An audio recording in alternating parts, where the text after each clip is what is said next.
Welcome into the Paul Kuharsky podcast. Happy to be here to talk Titans with you. Brought to you by Zen Sports and Jaspers, part of the 440 Sports Network. Eager to talk about reactive public relations by the Titans, Will Levis's accuracy, exit strategy by guys getting cut by the Titans, and a lot more. Let's take off. Titans pretend very frequently not to care about outside noise, right? They don't care what's going on elsewhere outside. It's all about their tight little circle. Except all the control of the story about their coach's future and their GM's competence is coming from outside right now. And if they're going to have any say in those stories, it's going to be reactive, not proactive.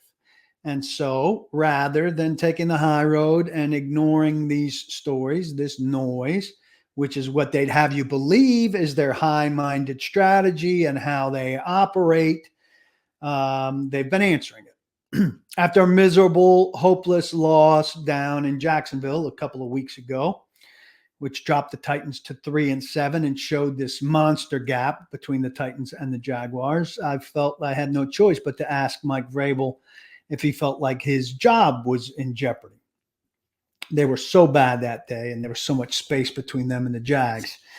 So he answered that question, in reasonable spirits. And a couple days later, Diana Rossini, now of The Athletic, had a story in which she cited high-ranking sources, multiple conversations with high-ranking, I don't know if she said source or sources, with the team, saying that Vrabel's their guy, ready, steady Vrabel was going to be around. Forget about the trade, a potential trade with the Patriots.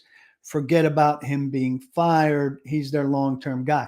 Now, the only higher-ranking people than Mike Vrabel with the Titans are Burke Nihill, the president and the CEO, who's not a football guy. Amy Adams Strunk, obviously, who's the owner. There are 5 senior vice presidents who are all non-football people. Kenneth Adams, Strunk's nephew, who is the co-chair of the board of directors. But I think it's pretty clear this story or this source or these sources are connected with Rossini to kind of calm down the idea that Vrabel's in trouble, or that this Patriots trade that's been talked about so much from Boston is going to happen. Then, like 2 or 3 days later, very quickly on the heels of this, Greg Bedard from Boston Sports Journal counters this story, and he says that Vrabel's not happy, particularly with his relationship with Rand Carthon, and he could try to wriggle his way out of Nashville because he doesn't like this forced marriage with his new GM. And this story doesn't make Rand Carthon look good at all. Then this Wednesday, today, the 6th, I'm recording in the evening, Teron Davenport of ESPN.com has a piece published there out of a sit-down that he has with Carthon and Vrabel together when they play nice with each other. And it looks like a direct response to Bedard's piece. Well, if Boston Sports Journal says our guys aren't getting along, we're going to put them in a room together with a reporter and show everybody just how splendidly they are, in fact, getting along. Look at this. And Rand Carthon does not help himself at all in this piece, by my estimation, and by the estimation of other people who cover the team on a regular basis that I've discussed it with. Because Rand talks in this story about being a background guy, while in the story, he's very much at the foreground of the story. So which is it? Can we listen to you pat yourself on the back for being such a background guy during Vrabel's time of the season, game time, while you're stepping forward into the foreground? You're contradicting yourself on a very fundamental level. It's more like I'm a background guy until people are saying stuff about me and my PR team finds me a carefully crafted, safe situation to be a foreground guy, to try to score points with my fans by playing some defense in this 1,810-word story. It's all about the moves he makes. I understand that. It's all about the draft picks and the expenditure of the salary cap money that they have coming up. But he can't really remain in the background, can he? And here's the other thing. Tehran basically got shafted by the timing of the placement of this story because he interviewed Vrabel and Carthon before the Tampa Bay game. He interviewed them on November 9th, and this story had been put in a can. I'm familiar with how this works at ESPN and with other places where editors sit on something and don't see the timeliness of it. I don't know how it's any more timely now than it was then.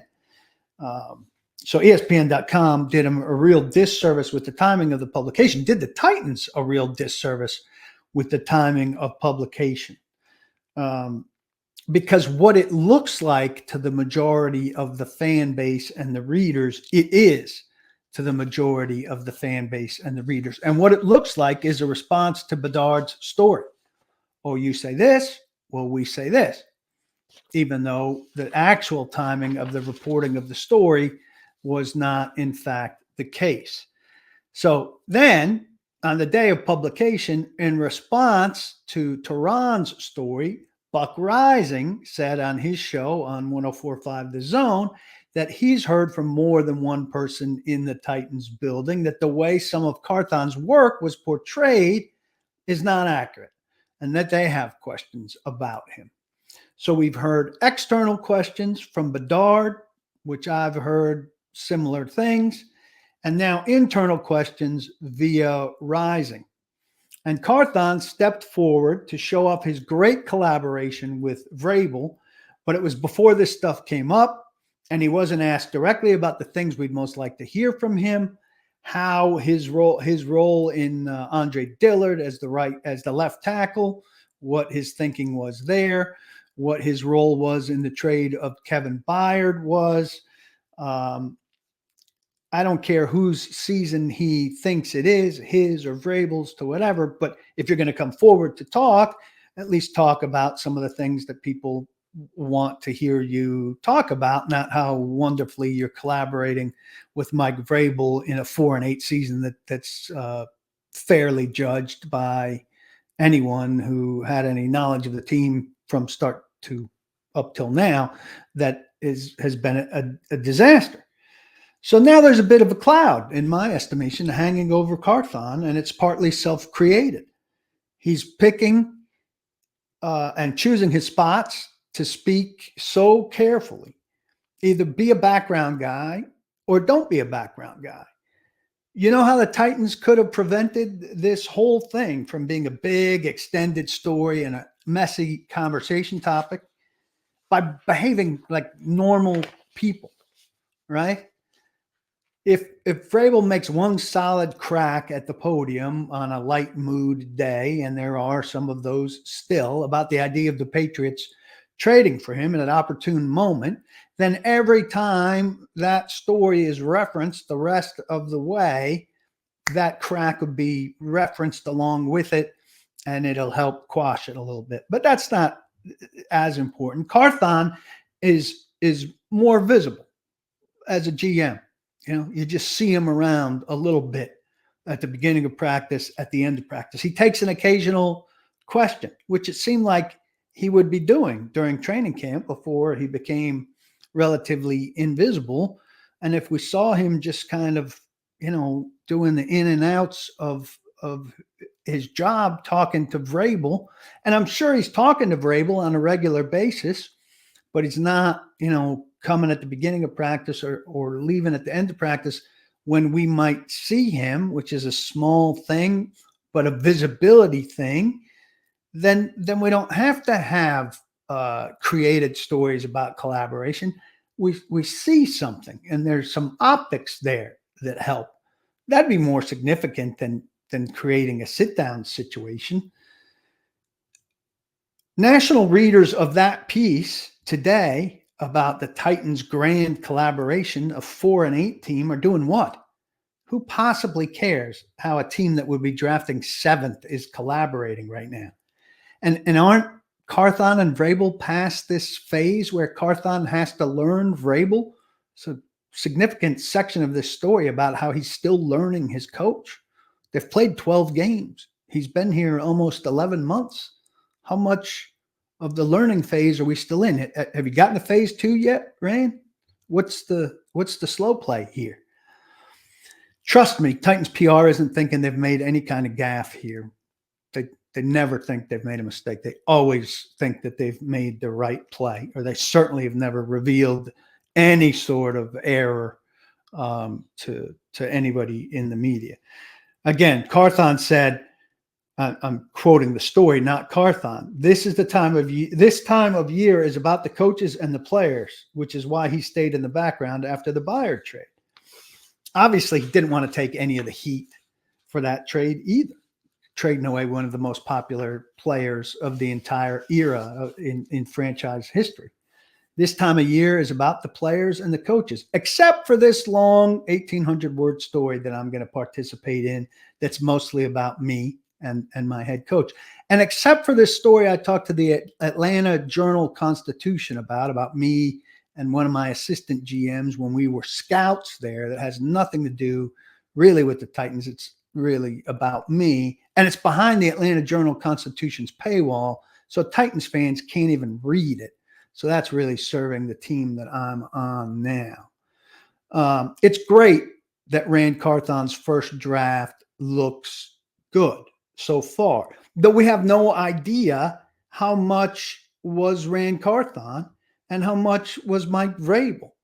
The Titans are going to blur that now so that no one can ever be held to account again like the last guy, because they see how bad it is that John Robinson, we know that he was in control and he's still taking all of the fire for all of the bad moves like Monty Rice, who was waived earlier this week. So we can't have that. We can't know who's responsible for things. We've got to blur that. You don't look good, Rand, 11 months in, and it feels like you're kind of flailing.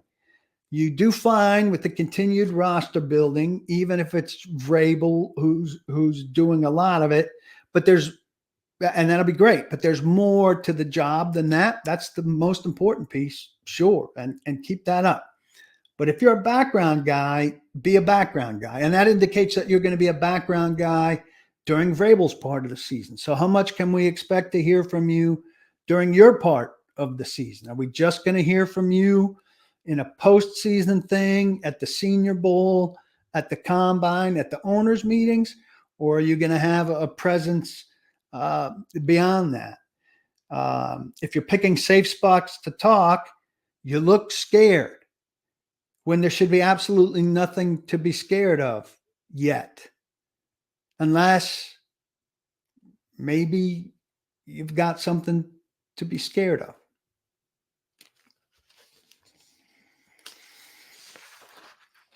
Let's talk about Will Levis's accuracy.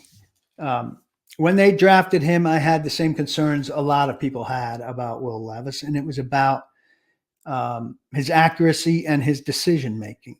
And both have been better than I expected. Not that I think his completion percentage of .578 is very good. It's not. It's the second worst in the NFL. And that's poor. But I knew it was not going to be a strength. The thing about it is he's not super accurate. And you combine that with the Titans' willingness, eagerness to push the ball, play to his arm strength, and you know you're going to come up low. He was .484 against the Colts, which is far too low. And we saw balls out of bounds that caused an issue with DeAndre Hopkins at one point. And, even a couple shorter balls to Tyjae Spears that weren't easy catches that need to be easier for him to corral. I expected, as I said, inaccuracy from Levis, but I thought inaccuracy would mean turnovers, and it hasn't.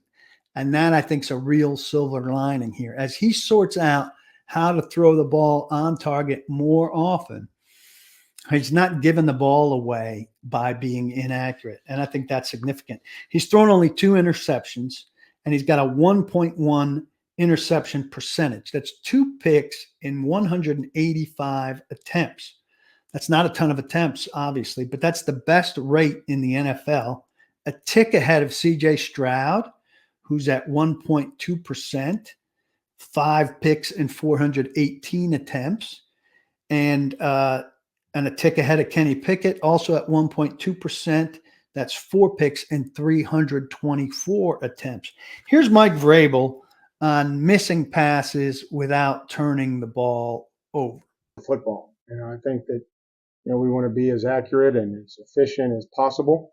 And, going back and looking at some of those that,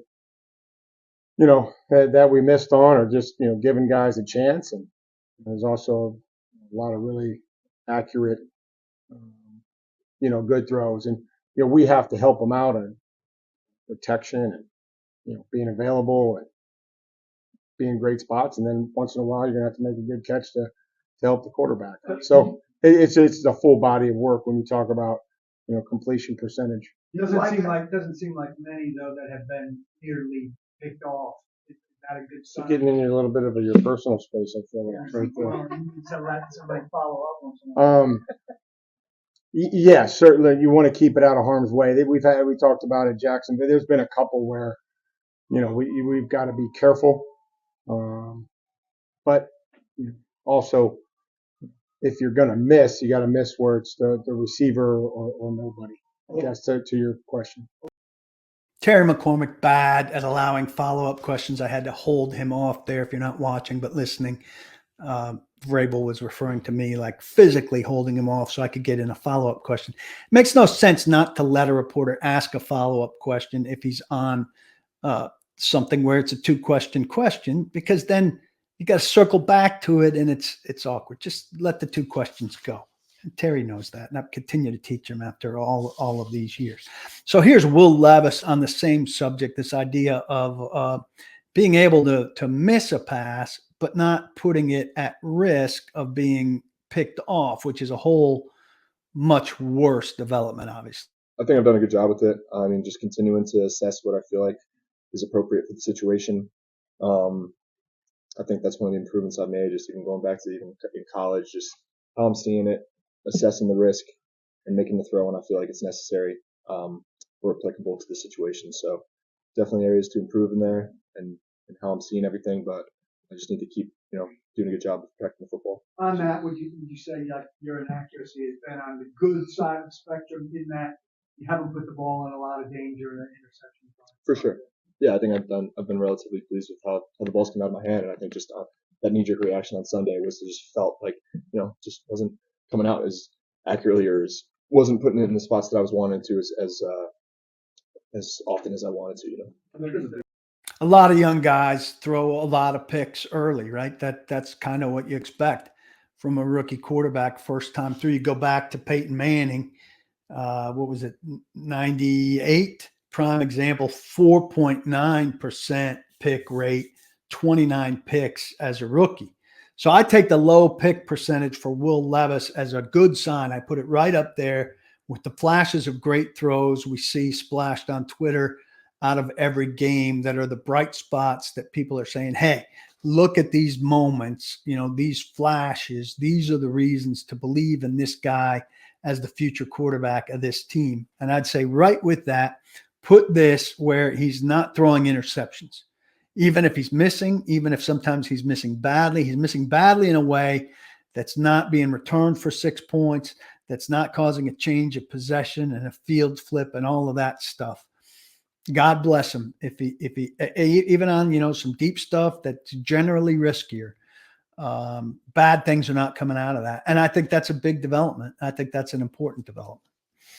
I am brought to you by Zen Sports, as you see here up over my shoulder. If you join Zen Sports, you get a $1,000 no danger first wager.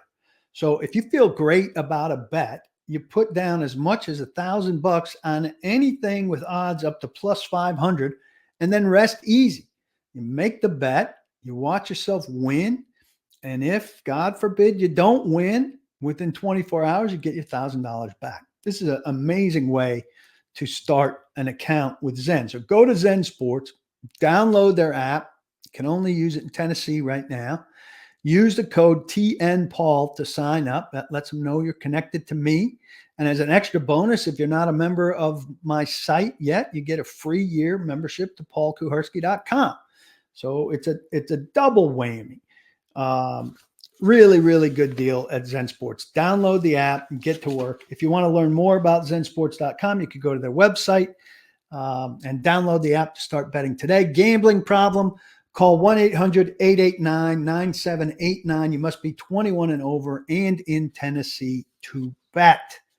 Excellent, excellent people at Zen Sports. Please check them out. Roughing the punter. My Twitter feed since the Colts game has been filled with garbage since the Colts blocked 2 Ryan Stonehouse punts on Sunday. Outrage that there were not 2 penalties called for roughing the punter. This has been as frustrating to me this season as anything. I know it's not been from you guys who are listening to or watching this podcast. Please subscribe, like, rate while you're thinking about it, because I know you're smarter than that. When we sold the Paul Kuharsky podcast to Zen Sports and Jaspers, we told them about the smart audience. We boasted about how smart all you folks are. But from when I took my job with the Tennessean in 1996, I was told over and over and over about how Southern football fans are the smartest football fans in the world. And apparently that does not apply to roughing the punter. I'm going to share with you some of what I've endured on Twitter. Getting Chiggy with it said, I think there needs to be a rule protecting punters' plant legs. And Seismic Buffalo on Twitter said, if you can't touch a quarterback in the helmet or the legs, can't line up over a long snapper, blow a guy up coming across the middle, then how is going through the legs of a punter any different? Coaching was to blame, but the rule needs to be reviewed. He is defenseless. So these guys want rule changes. Yes, because there is an epidemic of punters heading to IR, let's take this to a special meeting of the competition committee and see if we can't get the rules changed this week. Right now. No. The Titans should coach their players on how to protect, and then the players should execute what they're coached to do. I know this is crazy. I know it's crazy, but all of these people should do their jobs better. Craig Aukerman did his job so poorly. The very definition for almost 6 years of a mediocre coach was actually fired during the season for a straw that broke the camel's back, because after a career of saying all he wanted was a punt returner who could catch the ball, didn't care about the returns and all of that, just catch it. He did such a bad job with this, and with his backup holder, Mike Vrabel had finally had enough. He's not asking for a rule change. Mike Vrabel, Craig Aukerman, we haven't heard from, but I bet even he's not asking for a rule change. Stonehouse isn't tweeting the ridiculous things that you're tweeting. Everyone with sense knows what's got to happen, but not the booze guy at AMZins43. He doesn't even care about the rule. No, he says, just throw the damn flag, because a defenseless punter got his legs destroyed. We see plenty of other players get the flag for less. That's all I'm saying. Amani Hooker's much more patient than I am with this. Much more patient. Just a quick soundbite from Amani. I mean, kind of. I mean, a lot of people don't really, they see a guy getting ran into, they automatically think that, it's a flag. Just but like a lot of people don't really know the rules that much. They just enjoy the game, which makes sense. Monday night. Look, if you block the punt and then you hit the punter, you're fine. And if you touch the football before the punter even hits it, it's a fumble, and the punter is fair game. He's a football player. Apparently, all Titans fans now, because the Titans can't block, want the punter wrapped in bubble wrap and unallowed to be touched. It's very unfortunate that Ryan Stonehouse got hurt. Very unfortunate. But the blame lies not on the referees who didn't throw a flag for plays on which there were no penalty. The blame lies, again, on poorly coached, poorly executed plays by the Titans special teams. You want to let all those guys off the hook and blame the referees?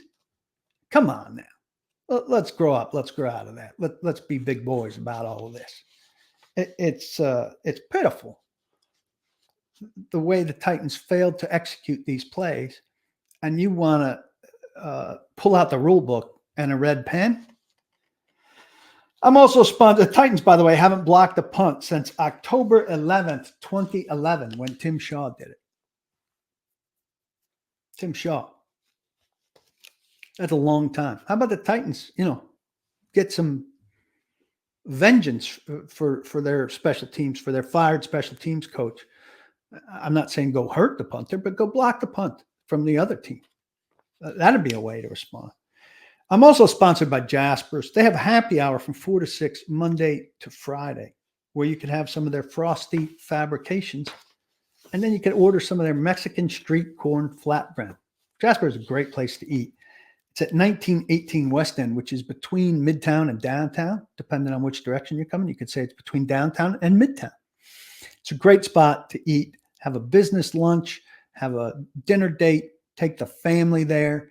Great drinks, great lunch, great dinner.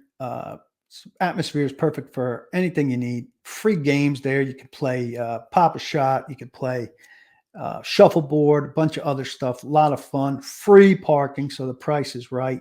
You're not spending a cent before you walk in the door. Prices are very reasonable for everything else.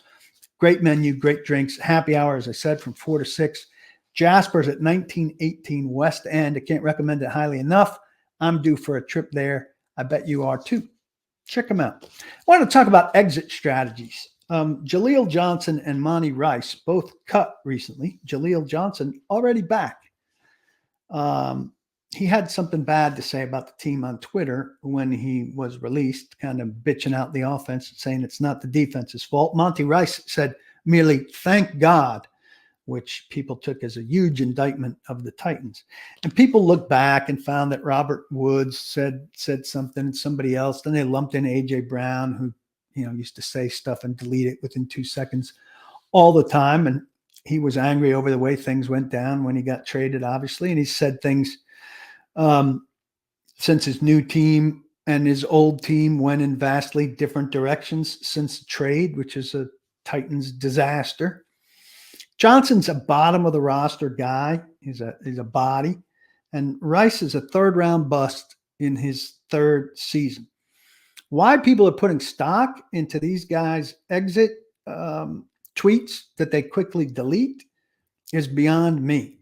But a lot of people see a real trend here. D. Chambers said it's a sign that the culture is toxic. And Warren Wilhelm said something is rotten in Nashville. Maybe there's an issue beyond losing, but you're going to need better evidence than that, gentlemen. If a player worth a shit left the team and said something bad, I'd pay attention. But Monty Rice was a monumental bust and a monumental disappointment. They're ejecting him from the culture. He was bad for the culture. He didn't seem to care a great deal about the Titans' success or failure or his performance. So if it's a sign of a toxic culture that he's leaving the culture, I think you're misreading that. Him leaving the culture is good for the culture. Him leaving the culture is what the culture needs. He never should have been in the culture. Him being added to the culture was a big mistake by John Robbins. If you're not related to him, what possibly makes you think that his exit is more suited to judging the culture than to being celebrated for no longer holding it back? That confuses me. So we're going to take some of the worst players on the team, and when they're released from the team, we're going to say, hey, give us your assessment of the team. That's not who I want assessing the team, right? Like